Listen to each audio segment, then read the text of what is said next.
everybody's mind in Yankeedom is thinking the same thing right now. We got a whole bunch of questions that were almost identical. Who are they going to call up? You are Locked On Yankees, your daily New York Yankees podcast. Part of the Locked On Podcast Network, your team every day. Welcome to Locked On Yankees, which is part of the Locked On Podcast Network, your team every day. Thank you for making us your first listen every day. I'm Stacey Gotsoulias.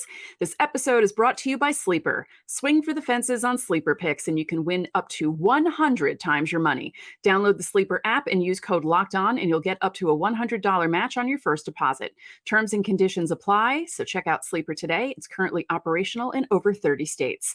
With me, as always, is my producer, Steve Granado. Steve, happy Friday. Happy Friday. We made it through another week of Yankees baseball. Not as busy as the Herman week. That was the week. So, hey, they didn't win, but at least it wasn't that. Thanks so much for clicking on the show here today. You guys know it's Fanmail Friday. Later on in the show, we have a preview, of course, of this weekend set against the Red Sox. But first, Stace, we got to get to a whole bunch of questions that we have here today for Fanmail Friday. Again, you can always comment on our YouTube videos, reply to the pinned comment. The first comment that you see when you go down there, you hit reply, and you can submit your questions all week long. We have our subtexters first. If you want to skip that line, you guys already know you can join subtext. It is in the episode description. You had a whole bunch of other perks with that as well. And Stacey, our subtexters went crazy. Everybody's mind in Yankeedom is thinking the same thing right now. We got a whole bunch of questions that were almost identical. Who are they going to call up? And we're going to talk about that here today. Stacey, again, there were variations of that question. I feel like this time around, as opposed to you want to look back to just 2022, Oswald Peraza seemed like almost the guy, it seemed like the guy. There was some arms that you could maybe earmark, like Greg Weissert at the time as well. You were thinking maybe it could be the call up in September. But this year I feel like is so drastically different than last year's, because you're at this point where you're going, what's the direction of the final month of the season? Obviously last year they're making a push, so it's a much different thing. Yeah. How aggressive do the Yankees get here when it comes to September 1st? Stacey, what do you think? I know what you think they should do, but what do you think the team will actually do? Will they be still pushing by September 1st? No, I don't think so. They shouldn't be. If they keep this up, they're not going to be pushing for anything. Maybe just hoping that they don't finish like a record 25 games out and, like total opposite of what they did last year. Yeah, I think September 1st is going to be really, really interesting to see what they do. Because it's not going to be especially considering what they might do elsewhere that can kind of change the roster. I think specifically if they make Michael King a starter and push Sevy to the pen, I could totally see them calling up another arm to kind of help out with the Sevy stuff. I could see Crook come up. I could see Greg Weissert come up in that scenario. So I think that's super likely. Obviously, Oswald Peraza is always of top of mind when it comes to that stuff. There are a decent handful of seasoned 40-man guys as well. Some that have been with the Yankees this season, some haven't. Obviously, Ron Marinaccio is still down there. I feel like that would be the boring answer, that Ron Marinaccio just fills that spot just for the time being. Nick Ramirez obviously is there as well. They could call up Franchi Cordero. They could call up Anthony Misevich for some relief help. Spencer Howard, Matt Bowman. There's a lot of 40-man, not aggressive. What was the word I was looking for? Again, seasoned guys, like the seasoned 40-man guys that have been in the majors before that could definitely help out. As far as non-40-man candidates, and this is where I don't know if they go in this direction to where they go like this. Andres Chaparro has obviously had a pretty decent year with the Rail Riders. Austin Wells, I feel, would be super aggressive. To get Estevan Florial back on the 40-man, I feel like would be kind of crazy, a full circle moment. Will Warren and Clayton Beeter, who we've talked about as well. Stacey, of these guys, all of them that I've mentioned, who do you think the Yankees go with? Well, knowing how boring the Yankees are, I would assume that they'd bring up people who are seasoned. So like Marinaccio, Nick Ramirez. Yeah, that feels. Other than that, I don't know. Yeah, if they're playing the safe game, which they've been playing the safe game for a while, that feels fairly likely. I didn't even mention Everson Pereira, who, of course, a lot of people have been clamoring for to come in and just take the left fielder spot. I am not opposed to that. Yeah, there's just so many directions the Yankees can go with, and it's weird now because of the only one expanded roster spot. Now, here's something interesting. What if they decide to shut down Rizzo and move DJ to first and bring Peraza up to play third? That's completely possible. Could that be a possibility? Because, I mean, by September 1st, you're going to know. Well, like I said, we know where this team's going. It's not going anywhere. But by September 1st, I think the brain trust would really realize, okay, we just got to shut some of these guys down. It's not worth it to even bring them back for this. Let them heal. Let them do whatever they need to do. And I feel like that could be a possibility. Yep. I was just going to say that. Yeah. Nestor as well. Yeah. Nestor. I mean, I don't think they get as aggressive as going for Urengis Gomez, who's only in AA. I don't think they do that. He's been pitching well in AA, but I don't think they'd do something like that. Just 40-man spots that are already taken. This next question here, thank you to all our subtexters who asked that. This one's coming from subtexter Josue. Looking at the free agent class for 2024 and considering possible call-ups, how would your ideal lineup look for next year so that 2024 is not 2023 part 2? Yes, assuming the Yanks keep Boone, which is, in my case, replacing him would be step 1. Thanks again. Thank you, Josue, for being a subtexter and for dropping your question. I think, again, this kind of draws back to how aggressive do the Yankees want to be. If they full-fledged blow it up, which has drawbacks, depth mostly is drawback there, but they could totally get super aggressively and raid the Rail Riders. Mm-hmm. They could totally do that where Greg Allen's DFA'd, Frenchie Cordero's DFA'd. They just go on a DFA spree, which I don't think is super likely. They could DFA Wandy if they're going to do that before September. That would make a little sense to try and get a waiver claim and get a little bit of cash there since they blew it at the deadline with that. So, yeah, I mean, there's so many possibilities the Yankees can do. I mean, I feel like the easiest answer here is this, just nothing, right? Because that's what they've shown us. Yeah, honestly. Yeah, I feel like it's just going to be Glaber, DJ, Judge, Stanton, like that lineup that you see rolled out almost every night. But I mean, for my money, I would love to see them make some moves. DFA Greg Allen, he started like once since coming back, and he went like 0 for 3 that night with like a walk. He's relegated to a pinch running role at best at this point. I don't know why he's taking up a roster spot when you can call up Oswald Peraza and get him some decent playing time at third base. You could totally do that, and I think they should. Yeah, there's just a whole slew of things they can do, and I would love to see Cabrera, Peraza, and Volpe regularly starting at this point. Yep, I would agree with that. And I am really afraid that 2024, no matter what they do, is going to become 2023 part 2. Yeah, no, I mean, I think that's a legitimate concern. Yeah. We're just kind of seeing the writing on the wall here, unless they get super creative, which they could. There's guys out there that could get super creative. But something has to be done if they want to compete significantly in 2024. Thank you, Jose, for your question. This one's now coming from Adam. This is our last subtexter question. Adam asks, what's left to be said? This is an odd spot for us as Yankees fans. What's your least favorite park to watch the Yankees play? Mine's the Trop or the Oakland Coliseum. Thank you, Adam, for being a subtexter. Stacey, I think I know your answer.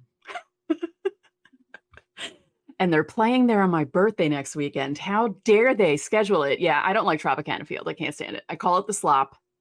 I wish it would be struck down with a drone or blown up at some point. Not with anyone in it, obviously, but I just want it to be destroyed. Like, aliens come down like Independence Day and just blow it up because I can't stand it. I loathe it. But Oakland's a pretty close second because all that foul territory. My God, I can't with that place. But the Trop is number one. Like, it's the Trop. If you're not watching on YouTube, I'm going above my head. The Trop, Oakland, and then the rest of the stadiums. Yeah. Yeah. No, I knew that was your answer. I knew that was your answer right away. Mm-hmm. I don't really have one. I don't despise fields. Yeah, I'm going to leave it at that. I have thoughts, but I'm not going to go there. And let's be fair, I didn't like Tropicana Field even when the Yankees were beating up on the Devil Rays. I always thought it was ugly. I just don't like it at all. Like, some indoor stadiums are kind of nice. That just looks so dirty and dingy and dark, and I don't like it.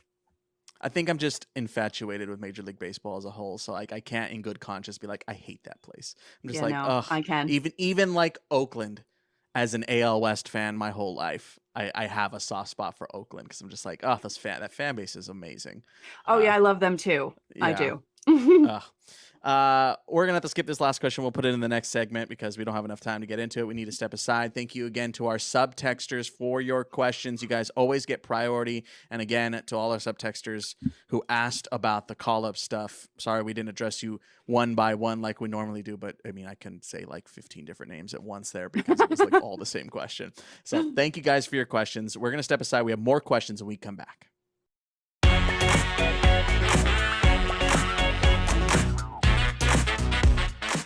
Want the chance to win more money with fewer picks? Head to Sleeper, where you can win up to 100 times your money on just 2 or more fantasy baseball picks.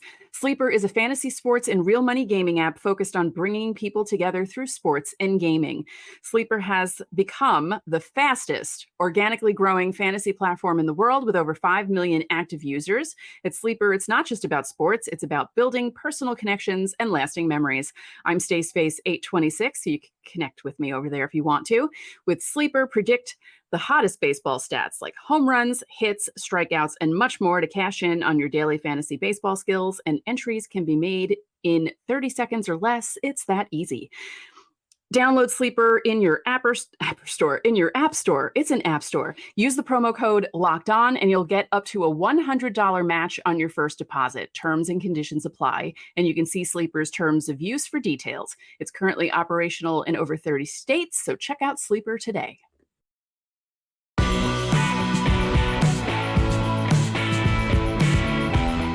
Back now on Locked On Yankees. Don't forget the Yankees Red Sox meet tonight. You can listen to that game on Sirius XM like you always do. Download the Sirius XM app today and search Yankees. To the everydayers, you guys know what I always say on Friday shows. Miners Monday's coming up in a couple of days. Everyone's favorite day of the week. That's coming up in a couple of days, so make sure to hit subscribe. We'll talk about the Yankees minor league system coming up in a few days. Okay, let's get back to some questions, Stacey. This is coming from a newcomer. These are our YouTube viewers now, Stace. This is coming from @NatalieMannon4595. Do you think the organization will admit that this is the ceiling of their analytics and make changes to the way they manage and coach the team? I feel like Boone is proving that he can manage an over 500 team, but will never get a championship due to lack of urgency. Stacey, your thoughts on this question? I think the timing of it is interesting, considering some of the stuff that's come out this week about the Yankees and their analytics and the way they manage and coach teams on all levels. I feel like they kind of needed this season to happen for things to maybe change, but I don't know if they will. I'm kind of afraid they won't. They needed a real disaster to happen in order to change the philosophy, instead of them coasting into the playoffs and coasting through the seasons. And I feel like if they just keep falling off the rest of the season, maybe they might change things. This Yankees franchise right now, to me, mirrors the 2023 U.S. women national soccer team. The rest of the world has caught up. Mm-hmm. That's what I feel about it. And we did get a subtext question about this, and I will briefly address what you mentioned there about the Ben Ruda stuff, right? Mm-hmm. The foul territory, the fair territory thing that came out about the Yankees and their analytics, and they're not teaching baseball, yada, yada, yada. This is all I'll say about that, and I said it in our subtext as well. I was with the Rail Riders last season, as you guys all know. On a daily basis, I walked into that clubhouse, and there's analytics all over the place. Of course there is. There's exit velos, and there's, the tape of everybody, and there's all that stuff. It's all over the place. It's extremely accessible. The iPads are there. They're all watching the iPads. Like, it's extremely accessible. And they're constantly using it, which is great. At the same time, there are dedicated coaches that are all there teaching one-on-one with players, getting extra work in, taking ground balls, doing fly balls, breaking down swings, working in the cages. All that is happening. So until I see more players come out and say this isn't working and this is wrong and this is bad, then I'm not going to go off on this. Yeah. That's what I'll say about it. I trust the coaches that are in place in the minor league levels. I liked them. They worked hard, and the players respected them. That's what I'll say about that. Mm-hmm. Thank you for your question, Natalie. Thanks for joining the Fanmail Friday squad. This is now coming from a regular Stacey at Martin Rober. Nope, I did it again. Martin Ober 249. Have the Yankees completely lost confidence in Oswald Peraza? It seems to me he should be playing third base for this ball club. Thank you, Martin. He should be playing third base for this ball club. Yeah. Have they lost faith in them? I don't think so. I think they are still in denial about competing in 2023. Yeah. I think that's what it is. Yeah. Yeah. That's it. It's ridiculous. That's it. Yep. Nothing more to say about that. He should be up. He should be playing. Yep. Thank you, Martin. This one's coming from Keith Jacobowitz 2040. Do you think the Stanton trade set up this team for this type of season and downward trend? To me, it stopped them from making better moves and made them old and unathletic. He's had a few good playoff runs, but big picture, it hasn't worked out to me. Thank you, Keith, for your question. Stacey, Stanton trade mistake. What do you think? Well, now it looks like a mistake, but at the time, it's like you're getting a guy that just hit 59 home runs. You're going to put him in the same lineup as Aaron Judge. You didn't know that this was going to happen. I don't want to blame it just on him because there are a bunch of other guys in that lineup that aren't hitting. It's not just him. And the Yankees could make moves that they chose not to make because not that they're being cheap. They're just not doing what they should be doing with their money. That's, sure. But I don't want to blame this downfall because that question almost makes it sound like it's his fault that this happened, and it's really not. So, yeah. I feel bad that he's had, because the last two seasons haven't been great for Stanton. He's had some moments that were good, but yeah, over the last 22 and 23 have just not been good for him. And it makes the contract, the trade, and then subsequent contracts they're paying for so much look really bad, but Yeah. I mean, any team in baseball would have done what the Yankees did. Yeah. I mean, remember how excited people were thinking about Stanton and Judge in the lineup together? And, they made that joke about that feeling sorry for the baseballs. And for a little while there, Stanton hit a home run in his first game as a Yankee in Toronto in 2018. And I was like, oh, I'm going to love this. This is going to be great. Yeah, the regression is pretty baffling, honestly. Mm-hmm. And you just hope that he can put it together at some point. Yeah. Thank you, Keith, for your question, for jumping in here. This one's coming from JHawkTube on YouTube. Do you think it's bad for baseball for teams like the Cardinals and the Yankees, two blue bloods, to lose to teams like the Rays and the Marlins, the Athletics and the Rockies? I am sad. What are the Yankees going to do? I'll start with this one, Stace. I think, and make me out to be the scapegoat here, I think it's good. I think it's really good that other teams are showing competitive nature and that other franchises, fan bases get a chance to root for something. Yeah. I think that's the whole spirit of the whole thing, because rising tide lifts all boats. And while it comes at the expense of us here having to obviously talk about bad baseball on a nightly basis here, look at the Orioles. They absolutely deserve this. Look at the Diamondbacks. They obviously have had a much poor second half here, but I mean, the way the Pirates started, those things are important for fan bases. They make lifelong memories for everybody, and that's what we're all here to do, right? We're all here to watch baseball and have fun. That's the whole thing. And of course, obviously win, but it's hard to have fun and make memories when your team constantly loses. So I'm happy for Marlins fans. I hope the Rockies and A's can get things together for their fan bases because they are strong fan bases. Because I think we spoke about this maybe at the beginning of the season, because I remember talking with someone about this, but it can't be fun being the fan of a team heading into a season and knowing that your team doesn't have a chance because your ownership didn't do anything to make them better or do anything. And you just had years of nothingness. And coming out of spring training that you're just going to watch a season of them not do well. That can't be fun. And you don't want to see teams have that go on for so long, and you want other teams to experience the highs of making the playoffs and the highs of winning a championship. I say it all the time. I would love for Pirates fans to experience that, because the last time they did, I was literally 5 years old. I'm about to be 49. It's a long time for some of these fan bases, and they deserve to have some good baseball memories. And, I know people love baseball and you love the season and this and that, but I would like some of these fan bases to experience world championships sooner rather than later. I agree wholeheartedly. As far as baseball is concerned, if that's bad for this sport, then you're not marketing your sport correctly. Right. Because the Golden State Warriors weren't anything until Steph Curry got there. Mm-hmm. And now they're one of the biggest franchises in the NBA. So if you market it correctly, it can pay off big time. How many Warriors jerseys are sold on a daily basis? Mm-hmm. Thank you, Jayhawk, too, for your question. Our last one here on this day before we get to our preview of this weekend. This is coming from Gregory Kristen on YouTube. Do you think not signing Cole if he opts out is the smart move? If we sign him, it effectively stops any other signings, and Cashman will tell fans that was the big offseason move due to the luxury tax. Thus, we roll out the same team again with guaranteed money we can't get out of when his performance gets worse. This feels like the cycle we are in all the time. Stacey, loaded question. Yeah. This is obviously if he does opt out, which he can do after 2024 or in 2024. After next season. So what do you think if that happens? Re-sign? Should they make a push? Is that super dependent on next season? I think it's super dependent on next season. I feel like if next season is a 2023 part 2, I don't even think he'd want to resign if he opts out. I think he'd just be like, bye, I'm going to try somewhere else because this clearly didn't work out. Baltimore. Maybe. He leads John Means. He leads Grayson Rodriguez. Oof.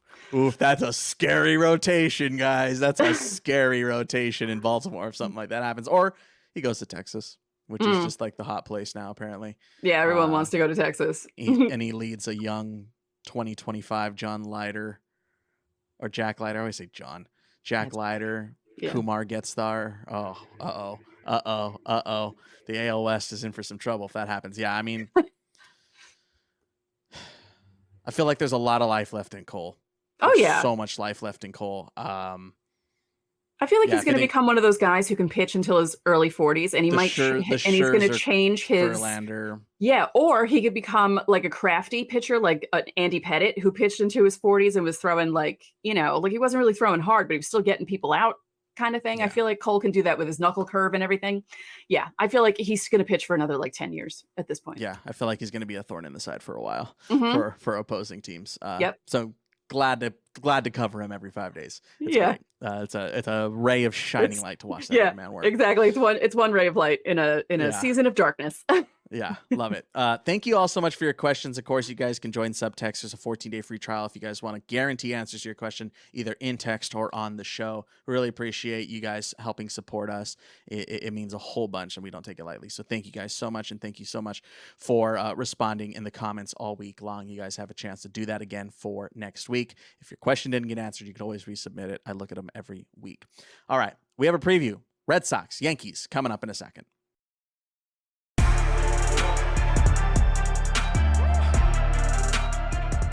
Back here on Locked On Yankees. Yankees Red Sox here tonight and throughout the weekend. You can listen to the whole series on SiriusXM. Friday night matchup, Stacey, it's likely Johnny Brito's turn in the rotation. They haven't named a starter as of our recording, which is 3:30 on a Thursday. So they haven't named the Friday starter. Probably an opener. Yeah. Or probably Brito. What are you leaning? It could be. Can't go King now. Right. Has to be Hamilton. Could be Hamilton. Yeah. Yeah. It could be that again. I keep calling for it. Lean in. Brito start. Let him go. Just let him start. Let him go. Let him go. Yeah. He's going to have to do it eventually if you think he's a part of your rotation. I've said it all week long. Yep. Brian Bayo gets the ball. Brian Bayo has outperformed expectations for me this season. He's got good stuff.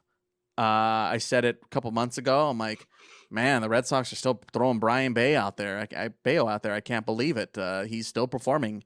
And at some point, you got to go, well, he's just going to keep performing then because he's just keep pitching well. So we'll see how he faces against the Yankees tonight. Saturday, Cutter Crawford takes the ball against Gerrit Cole. That obviously favors the Yankees. And then the Red Sox have not named one for Sunday. Clark Schmidt gets the ball. I got to imagine he bounces back on Sunday. Let's hope so. I'd be pretty shocked if he didn't, honestly. Yeah, I really feel like the pressure of his family being there and growing up a Braves fan may have gotten to him just slightly. And I don't know, it kind of messed him up a little bit because that can happen. Yeah. I mean, yeah. Yeah, because remember, everything kind of flattened out on Clark a little bit. His stuff wasn't breaking. He was kind of leaking back over the plate, and that ran into trouble, obviously. What was it, like 8 runs, 9 runs, whatever it was? Yeah, it was. Yeah. Didn't matter. The Yankees couldn't score anyway, so it didn't really make a difference. It didn't make. They scored 3 runs in 3 games, and the Braves beat up on them. Yeah. So it didn't matter much as far as that one game is concerned. So I got to imagine he bounces back pretty well here. He's returning home, obviously, to which he's pitched well at home, especially in the second half of the season. So, yeah, I feel like Clark Schmidt's due for a quick turnaround here. I can't imagine he completely blows up a second time around. I'd be pretty shocked at that. I would like to see Cole dial it up, which sounds insane because he's been dialed up all year, but he hasn't been, and this is getting super greedy, but he hasn't been pushing 7+. He hasn't been pushing into the 8th. Like, he hasn't been like just straight up, flat out dominating like he was in like April and other parts of the season. So I would love to see that again. I miss that Gerrit Cole right now. He's obviously been pitching still ace stuff, but I want him to be ace of ace. I mean, it would be great if he could just pitch like a no-hitter and hope that the Yankees can scratch across a run. Got to be a perfect game because you can still score in a no-hitter. That's true. Andy Hawkins lost a no-hitter 4-0. So, and that was a fun season, 1990. And this team, in some ways, reminds me of 1990. So let's not have that happen. Yeah, Jared Weaver had one in Los Angeles too, at Dodger Stadium. That was a tough one. That was fun day. Yeah, no, I mean, I want to see Brito start.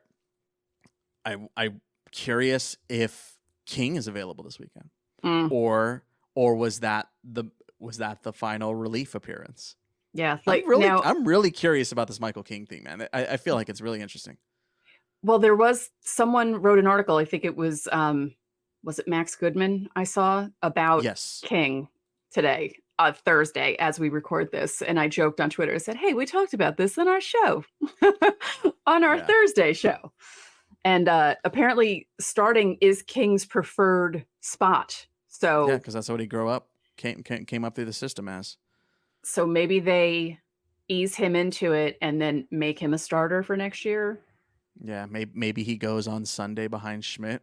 Yeah, and they try to do like a 2 go Schmidt 5 and give King 4. Right, and then have someone come in. Yeah, that could work too. Yeah, like just keep stretching him out. Yeah, stretching him out that long, and then that's one more on Sunday, and then it goes into the full-fledged rotation because Sevy's got to pitch early next week.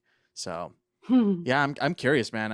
I kind of want it to happen. I'm not gonna lie. I kind of want to see it happen, especially if it's replacing Sevy. As we've talked about, if it's replacing Brito or Vasquez, I don't want to see that happen. But if it's replacing Sevy, I'm interested. It has to be.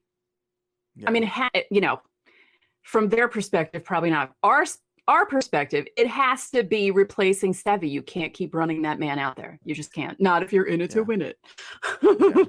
Especially after how he did pitch okay. He gave up, a couple of homers in Atlanta. But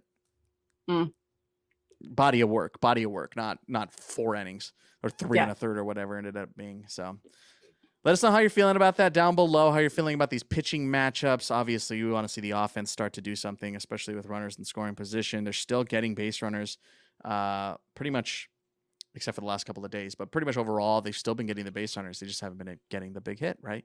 Yep. That happened on Wednesday. They had first and second, 1 out, strikeout. So like it's time to get that hit. And I'm just curious if it's ever going to come. We'll see this weekend. We'll see if it extends because they're on a 5-game losing streak as we record this. So yeah. Hey, we recorded this on Thursday. They didn't lose on Thursday. Yay. So about that. And that's how we're going to end today's show and this week's run of Locked On Yankees. Don't forget, coming up on Monday is Miners Monday, so make sure to hit that subscribe button so you can learn all about the best performances from the system over the past week. And that's going to do it for today's Locked On Yankees. I'm Steve Granado. And I'm Stacey Gatsoulias. We will see you on Monday.